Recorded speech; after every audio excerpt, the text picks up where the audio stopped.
मराठी अभिनेत्री रेवती लेले हिने मराठी तसेच हिंदी सिनेसृष्टीत देखील काम केलं आहे। तिने अनेक मालिकांमधून महत्त्वपूर्ण भूमिका साकारल्या आहेत। एक उत्तम अभिनेत्री म्हणून रेवती लेले हिला ओळखले जाते।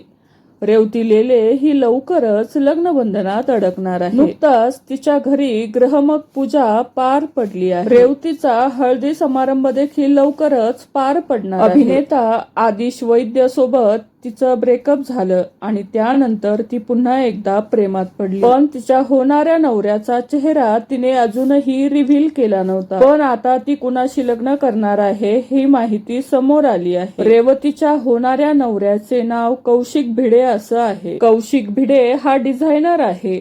त्याचा स्वतःचा व्यवसाय आहे। लवकरच कौशिक आणि रेवती हे दोघे जण लग्नबंधनात अडकताना पाहायला मिळणार आहे। तर तुम्हाला रेवती आणि कौशिकची जोडी कशी वाटली नक्की कमेंट करून सांगा। धन्यवाद।